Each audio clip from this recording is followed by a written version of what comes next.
प्रभु यीशु में प्यारे बहन और भाइयों, आप सबको जय मसीह की और नए साल की बहुत बहुत मुबारक। अजीज़ों, आपको याद होगा कि हमने दिसंबर महीने की 26 तारीख जो कि संडे था को पवित्र बाइबल में पुराने नियम की एक तीसरी और आखिरी किताब जिसे हम नबी हैगे के द्वारा प्राप्त हुई उस पर विचार किया था। और आज भी प्रभु की पवित्र इच्छा है कि हम इस पुस्तक पे फिर विचार करें। और जैसे कि मैंने आपको बताया था कि हैगे भविष्यद्वक्ता की ये पुस्तक में सिर्फ 2 अध्याय हैं, 2 चैप्टर हैं और इसमें 38 आयतें हैं, 38 वर्सेस हैं। तो ये एक छोटी सी पुस्तक है हैगे नबी द्वारा लिखी हुई, और इस पर आज हम परमेश्वर की कृपा से फिर विचार करेंगे। और पिछली बार हमने सुना था कि हैगे नबी ने इस पुस्तक में कुल 4 संदेश, 4 सरमन दिए। और आज हम एक बार फिर से परमेश्वर यहोवा के भवन को फिर से बनाने के लिए परमेश्वर का आह्वान, इस पे गौर करेंगे। God's call to rebuild the house of the Lord. तो नबी हैगे का पहला संदेश आज हम इस पे गौर करेंगे, हिज फर्स्ट सरमन। अगर हम इस अध्याय की पहली चैप्टर को देखें, उसकी 1 से 15 आयत आज मैं आपको बताने की कोशिश करूंगा। इसमें 15 आयतें हैं पहले चैप्टर में। और आज का जो विषय हमारा रहेगा वो है कंसीडर योर वेज। अपने तरीकों पर विचार करो, अपने चाल चलन पर विचार करो।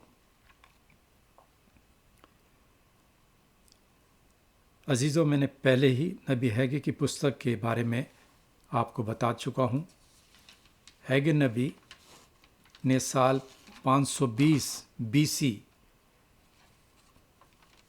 पूर्व में भविष्यवाणी की थी, और ये भविष्यवाणी परमेश्वर के लोगों के बंधुआई से, जब वो मिस्र से यरूशलेम लौटने के 18 साल के बाद, 18 वर्ष के बाद ये भविष्यवाणी परमेश्वर ने हैगे नबी को दी। और हैगे नबी ने ये भविष्यवाणी बंधुआई से लौटने के बाद अपने लोगों को दी। और राजा दारा, जिसको हम अंग्रेजी में डायरस कहते हैं, उसके राज्य में यहोवा परमेश्वर ने अपने लोगों को यरूशलेम के खंडरों में लौटने और मंदिर का फिर से निर्माण शुरू करने के लिए एक आदेश जारी किया राजा दारा ने, क्योंकि यरूशलेम सारा खंडर हो चुका था। और इस राजा ने मंदिर को फिर से बनाने का लोगों को आदेश दिया। मेहरबानी करके इस पूरी पृष्ठभूमि, बैकग्राउंड को एजरा नबी की पुस्तक उसके 1 से 6 अध्याय को पढ़ें। मेहरबानी करके एजरा नबी की पुस्तक उसका 1 से 6 अध्याय, चैप्टर 1 to 6, उसको आप पढ़िएगा तो आपको और डिटेल्स मालूम होंगी। और 16 साल बाद सिर्फ हम देखते हैं कि मंदिर की सिर्फ नींव बनी, फाउंडेशन ही इसका तैयार हुआ। एजरा नबी अपनी पुस्तक के 4 बाब के 24 और 5 अध्याय की 1 आयत में लिखते हैं और बताते हैं कि सिविल मैजिस्ट्रेट से विरोध प्राप्त करने पर उन्होंने मंदिर का निर्माण का काम बंद कर दिया। वहाँ के सिविल अथॉरिटी और दूसरे जो इन्फ्लुएंशियल पीपल थे वो नहीं चाहते थे कि मंदिर फिर दोबारा से बने, परमेश्वर का घर फिर दोबारा से बने। और उन्होंने सिर्फ फाउंडेशन ही तक, जो कि 16 साल लग गए थे उसको, फिर दोबारा से इसको बंद कर दिया। और सिविल मजिस्ट्रेट के विरोध के बावजूद, जिन्होंने कहा कि मंदिर को दोबारा बनाने के प्रयास में राज्य की सुरक्षा के लिए खतरा है, कि अगर हम इस मंदिर को बनाएंगे, इस हैकल को बनाएंगे तो ये राज्य के लिए खतरा साबित होगा। मगर परमेश्वर हैगे नबी को एक निडर धर्म उपदेशक का प्रचार करने के लिए खड़ा करते हैं, ताकि उन्हें अपने डर से, लोगों के डर से बाहर निकाला जा सके। हैगे नबी अपने पहले अध्याय की 5 आयत और 7 आयत में वो 2 बार कहते हैं, अपने चाल चलन पर विचार करो, अपने तरीकों पर विचार करो। अजीज़ों, हम ऐसा करते हैं कि इन आयतों से प्रश्न की एक श्रृंखला सीरीज पूछें। हम ऐसा करते हैं कि जो आयतें हम देखते हैं उनकी एक सीरीज और उनका जवाब इन आयतों में से हमें देना है। हम आयत 1 से 11 में प्रभु की फटकार को देखते हैं और आयत 12 से 15 में प्रभु का प्रोत्साहन, इनकरेजमेंट को हम देखते हैं। तो हम इन आयतों को देखेंगे कि हम 1 आयत से 11 आयत में जब प्रभु लोगों को फटकार सुनाते हैं और आयत 12 से 15 में प्रभु लोगों को प्रोत्साहन, इनकरेजमेंट करते हैं। तो पहला प्रभु फटकार लगाते हैं, रिब्यूक। आयत 1 में हैगे नबी परमेश्वर के संदेश को किससे संबोधित करता है।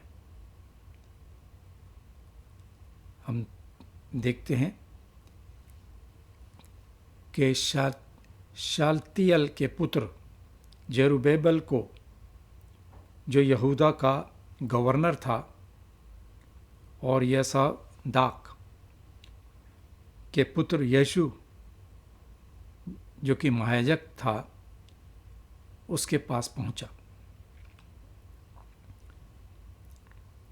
हैगे नबी के दिनों में दाऊद, जिसको जेरुब्बाबेल और हारून यानी यीशु का वंश चलता रहा, उन्हें क्यों और सीधे लोगों के लिए नहीं? ये 2 सवाल हैं। उन्हें क्यों और दूसरा सीधे लोगों के लिए क्यों नहीं?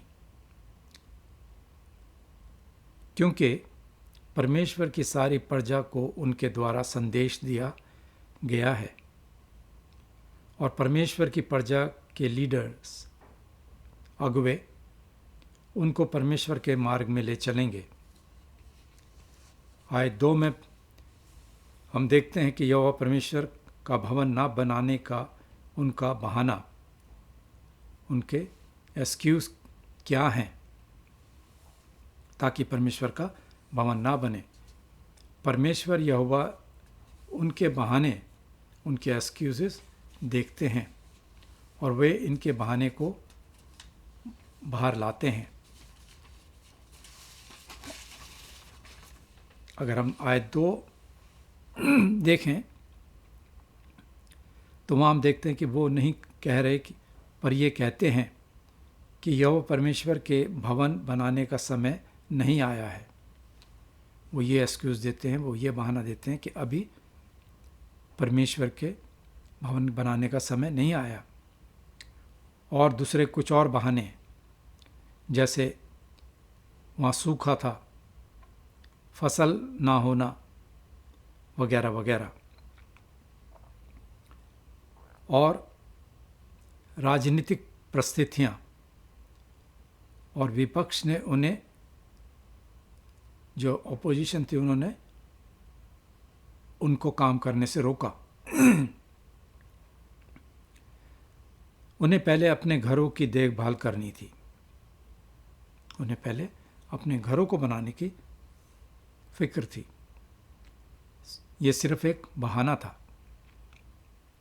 आयत 2 में हम देखते हैं प्रभु क्या कहते हैं। प्रभु कहते हैं ये लोग ये नहीं कहते मेरे लोग। यहाँ पर प्रभु ये नहीं कहते कि वो ये मेरे या मेरे लोग। उनके रवैये ने, उनके व्यवहार ने उनको परमेश्वर के बीच एक बाधा, एक रुकावट पैदा कर दी है। वे एक जरूरी प्राथमिकता की उपेक्षा कर रहे थे। परमेश्वर का घर और उसका राज्य ना बनने के तरह तरह के बहाने वो खोज रहे थे। तो ये थी आयत 2 तक। मेहरबानी करके मैं इन हैगे नबी को आप पढ़ेंगे तभी आपको अच्छी जानकारी प्राप्त होगी। मैं तो सिर्फ आपको उसके एक जिस्ट बता रहा हूँ, उसके तो मेहरबानी करके उसका निचोड़ मैं आपको बता रहा हूँ। तो मेहरबानी करके आप, ये एक छोटी सी पुस्तक है जिसके 2 चैप्टर हैं और 38 वर्सेस हैं, आयतें हैं। अब हम आते हैं आयत 3 से 5 में, जो कि हमारा पॉइंट नंबर 3 है। उनकी प्राथमिकता क्या थी, उनकी सबसे ज़रूरत क्या थी। हम देखते हैं आयत 3 से 5 में परमेश्वर उनके बहाने ठुकराते हैं। वो तरह तरह के बहाने बनाते हैं, जिससे मैंने आपको बताया भी कि परमेश्वर के मंदिर के बनाने का समय नहीं आया। वो दूसरे बहाने करते हैं कि पहले हम अपना घर बनाएंगे, फिर सूखा या फसल ना होना, इस तरह तरह के बहाने। मगर परमेश्वर उनके सारे बहानों को ठुकराते हैं। वो कहते हैं तुम्हारे लिए अपने छत वाले घरों में रहने का समय है। जबकि परमेश्वर का ये भवन उजाड़ पड़ा है। परमेश्वर लोगों को ये कहते हैं कि वे परमेश्वर का भवन, परमेश्वर का घर बनाने के बजाय अपनी सुख सुविधाओं और भलाई के बारे में अधिक चिंतित हैं। वो लोग अपने लिए फिक्र कर रहे थे कि हमारे घर बने। वे अच्छे सुंदर घरों में रहना चाहते हैं, लेकिन परमेश्वर के भवन को अधूरा छोड़ देते हैं। जैसा मैंने बताया कि उसकी सिर्फ नींव ही तक पड़ी थी। आज के लिए कुछ ऐसी सोच हमारे लिए भी है। ये तो मैंने बातें करी अभी बनी इस्राएल की, मगर आज के लिए कुछ सोच हमारे लिए हैं। ये एक प्रश्न है।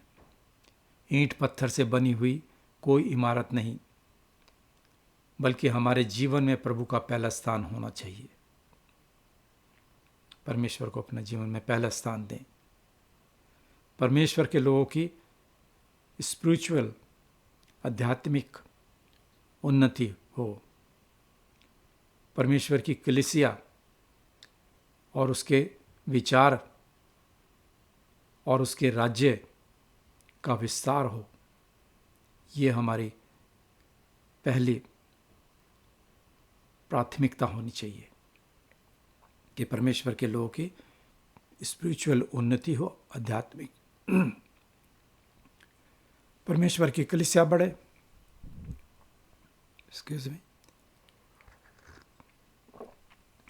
और उसके राज्य का विस्तार हो परमेश्वर के।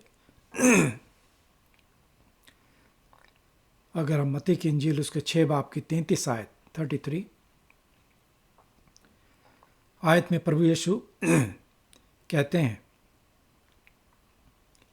इसलिए पहले तुम परमेश्वर के राज्य और धर्म की खोज करो,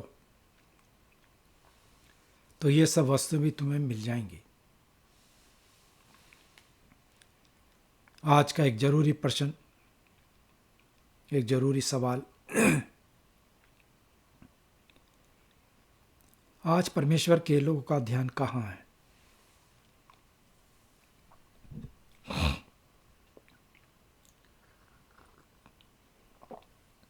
ये एक जरूरी सवाल है कि आज परमेश्वर के लोगों का ध्यान कहाँ है?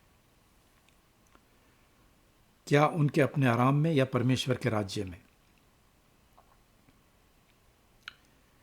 इसलिए प्रेरित पौलुस फिलिपियों की पत्री में उसके 2 अध्याय की किस आयत में कहते हैं, क्योंकि सब अपने अपने स्वार्थ के खोज में रहते हैं। सब लोग सेल्फिश हैं। सब लोग अपने अपने स्वार्थ की खोज में रहते हैं, ना कि प्रभु यीशु मसीह की। बहनों और भाइयों, ये एक सच्चाई है। उन लोगों के हालात अच्छे नहीं थे। परमेश्वर कहते हैं, अपने तरीकों को, अपने चाल चलन को, इन पे विचार करो। अगर हम हैगे नबी की पहले बाब की 6 आयत में प्रभु क्या कहते हैं, वो कहते हैं, तुमने बहुत बोया परंतु थोड़ा काटा, तुम खाते हो परंतु पेट नहीं भरता, तुम पीते हो लेकिन प्यास नहीं बुझती, तुम कपड़े पहनते हो लेकिन गरमाते नहीं, और जो मजदूरी कमाता है वह अपनी मजदूरी की कमाई को छेद वाली थैली में रखता है। ये लोग इन्फ्लेशन, कठिनाई और अधिक संकट के कहर का अनुभव को महसूस कर रहे थे। सिर्फ जिंदा रहने के लिए काफ़ी था। लेकिन क्या वे ये पूछने के लिए रुके थे कि ये बातें क्यों हो रही हैं? क्या उन्होंने ये विचार किया था या परमेश्वर के हुक्म को माना था? आयत 9 और 11 में हम जाएंगे, जो कि हमारे चौथा पॉइंट है, पॉइंट नंबर 4। और उसमें हम देखते हैं, लेकिन क्या वे ये पूछने के लिए रुके थे कि ये बातें क्यों हो रही हैं? आयत 9 में प्रभु भी उनसे पूछते हैं, क्यों? आयत 9 बी में परमेश्वर का उत्तर क्या है? क्या इसलिए नहीं कि मेरा यह घर उजाड़ पड़ा है और तुम में से हर एक अपने अपने घर को दौड़ा चला जाता है? परमेश्वर यहाँ अपनी फटकार में क्या कह रहे हैं? मेहरबानी से 10 और 11 आयत देखेंगे तो हमें पता चलेगा। और लिखा है, इस कारण पर आकाश से ओस गिरना और पृथ्वी से अन्न उपजाना दोनों बंद है। ना तो फसल है और ना आकाश से ओस या बारिश है। और मेरी आज्ञा से पृथ्वी और पहाड़ों पर और अन्न और नए दाख मधु और ताजे तेल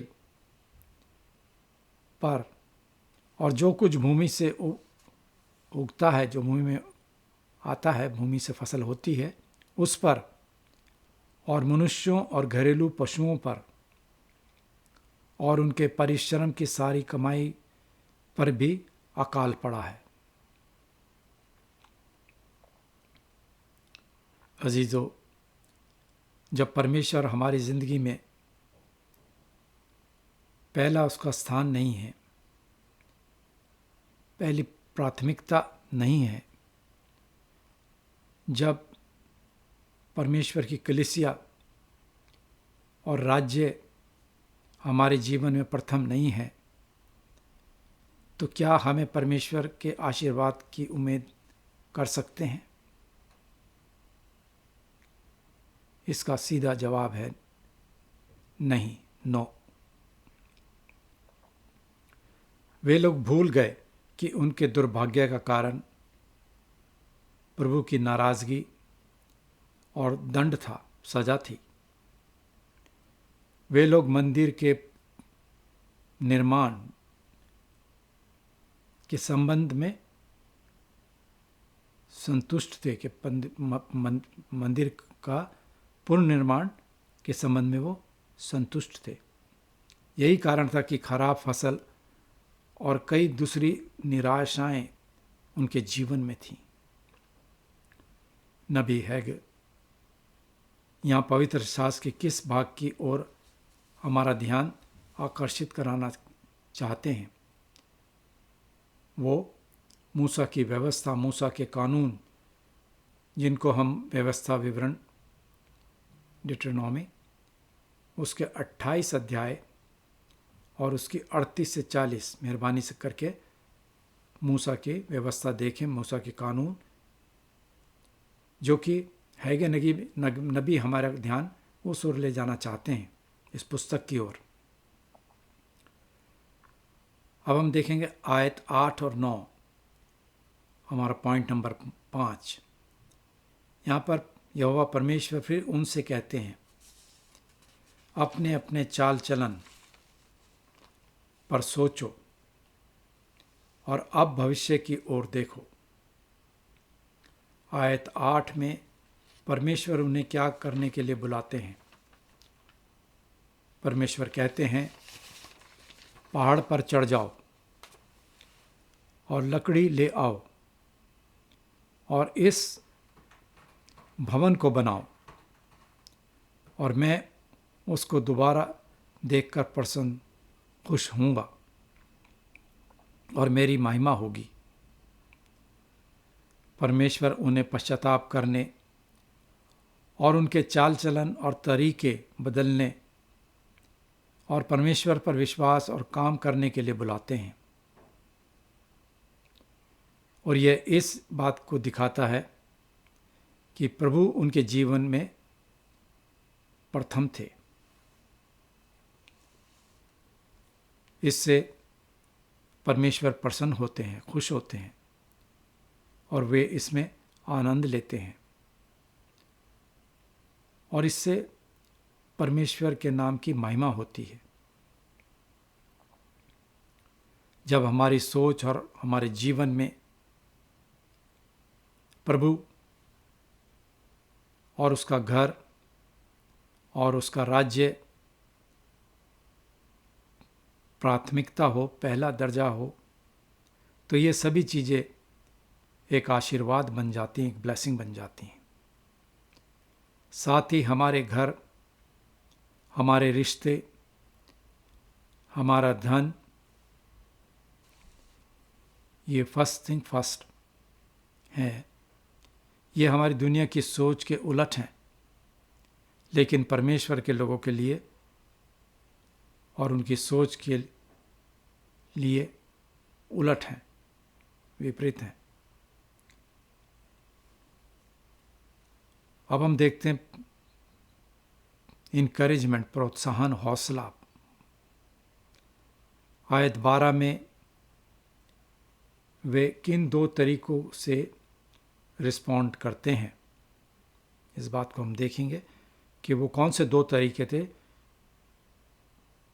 जिससे वो लोग इस बात का रिस्पॉन्ड करते हैं।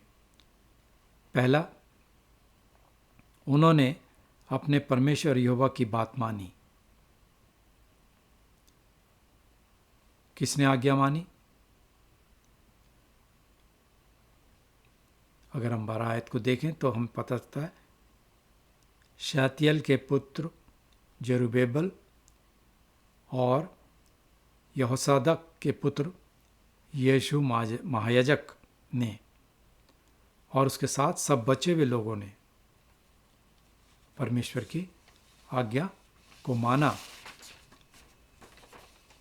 और अपने परमेश्वर यहोवा की बात उन्होंने मानी, और जो वचन उनके परमेश्वर यहोवा ने उनसे कहने के लिए हैगे नबी के द्वारा भेजा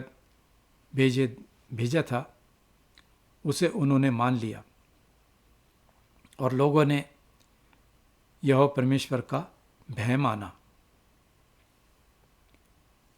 उन्होंने देरी नहीं की। यह समय था।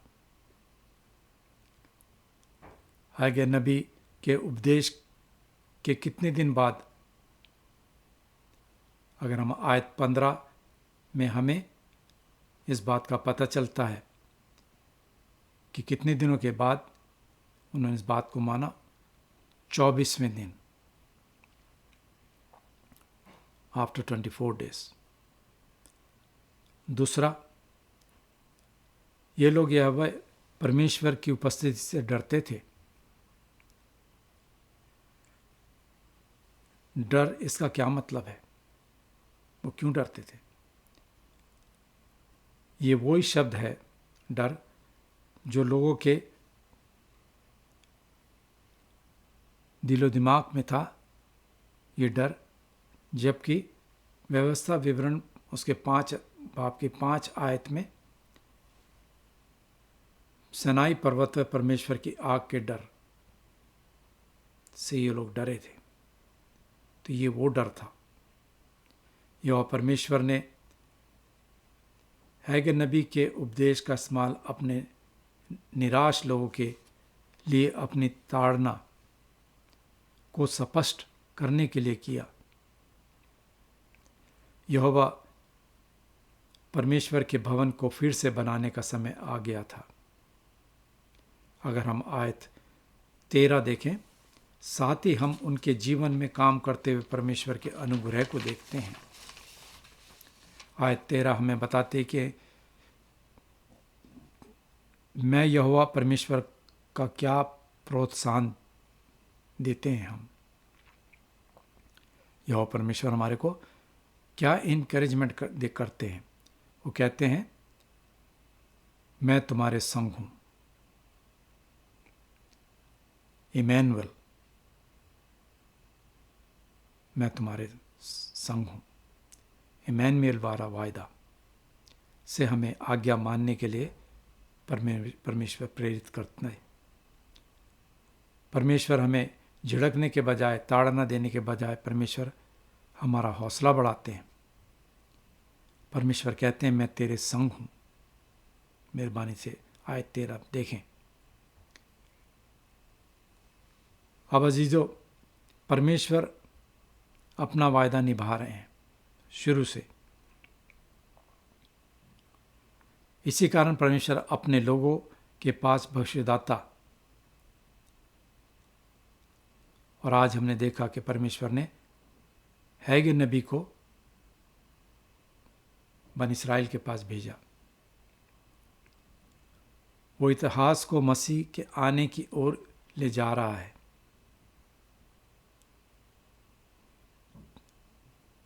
और मसीह अपनी मृत्यु और अपने जी उठने के द्वारा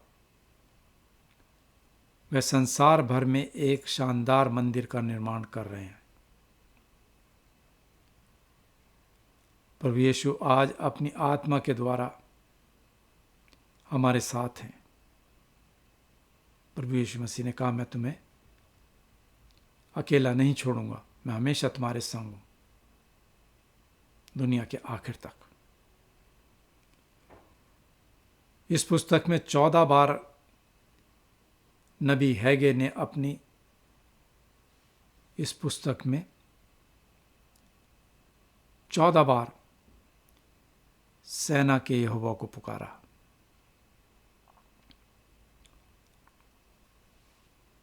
अजीजों, आज सवाल ये है कि हम दुख मुसीबत में हैं, परेशानी में हैं, या खुशहाली में हैं, हम कितनी बार परमेश्वर को पुकारते हैं? और अगर हम पुकारते हैं तो क्या वाकई वो हम अपने सच्चे मन से परमेश्वर को पुकारते हैं?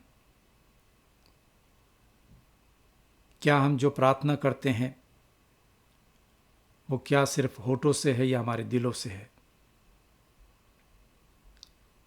आज हमें इस बात पे विचार करना है। इस नए साल में जो परमेश्वर ने हम सबको दिया,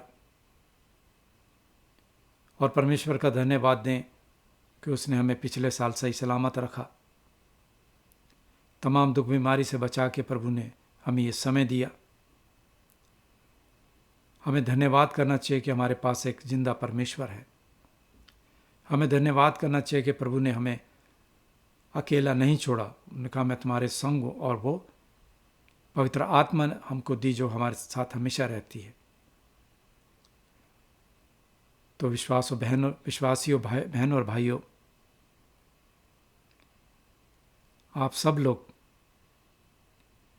प्रभु को अपने जीवन में पहला स्थान दें, ताकि परमेश्वर हम सब के रास्ते को तैयार करे। इतनी हिम्मत दें कि हम दूसरों को प्रभु यीशु मसीह के बारे में बता सकें, अपने बच्चों को प्रभु यीशु मसीह के बारे में बता सकें, अपने परिवार को एक मसीह परिवार के रूप में ले चलें। इस साल हमारा यही संकल्प होना चाहिए। और मैं दुआ करता हूँ कि आप सब लोग खुशहाल होंगे, और मैं एक बार फिर आपको नए साल की बहुत बहुत शुभकामनाएं देता हूँ। आमीन।